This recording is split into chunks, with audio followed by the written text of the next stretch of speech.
We all do it. Pick up a book or turn on a film and for a while, step into a world where love is grand and always finds a way. The real world is messy and mundane, so we seek comfort in stories that promise happy endings. Romance escapism is using fiction to mentally check out from reality, especially after a tough day. Suddenly you're swept into moonlit gardens and stolen glances, far from your own frustrations. This desire for escape is deeply human and timeless. For centuries, stories of epic love have offered hope and a blueprint for connection. Fictional romance simplifies love, archetypes, dramatic obstacles, and a guaranteed resolution. Real relationships are complex and imperfect, but fiction streamlines the journey. We know the destination, and that certainty is comforting.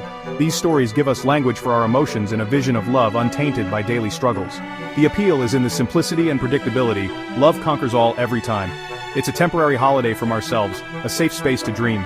We crave these stories because they let us believe, just for a moment, that everything will be perfectly all right. In fiction, love is always worth the risk, and that's a fantasy many of us are happy to revisit again and again.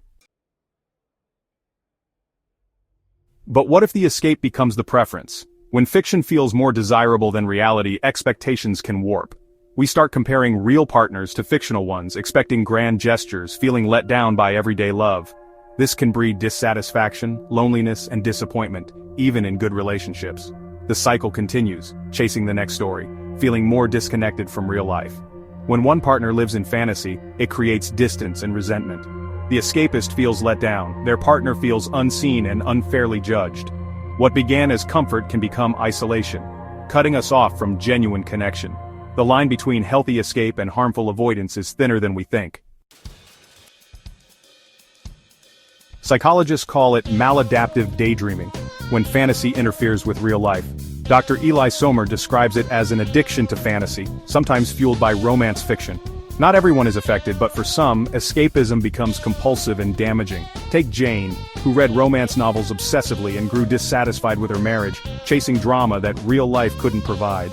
Online, people share stories of book hangovers, sadness when fiction ends and reality feels bland. These aren't rare cases, they show how deeply stories can shape our emotions and expectations. Experts warn that fiction rarely teaches real conflict resolution. Problems are solved by grand gestures, not communication. In real life, love is built on patience, forgiveness, and daily choices. When we only consume idealized stories, we're unprepared for real relationships. Lasting love isn't just a feeling, it's conscious action, every day. So, do we give up romance stories? Not at all. The key is balance. Enjoy the fantasy, but remember it's just that. Be a conscious consumer. Appreciate the story, but don't use it as a blueprint for real love. After indulging, reconnect with reality, call a friend, talk to your partner, or get outside. Diversify your media, mix romance with other genres for a fuller perspective on life and relationships. Romantic love is wonderful, but it's only one part of a rich existence. Ask yourself, is this hobby bringing joy or making me dissatisfied? There's nothing wrong with comfort in fiction, but true happiness is built in the real world. By keeping fiction and reality distinct, we can enjoy both. Thrilling escapes and authentic connection. The best love stories are the ones we live, imperfections and all.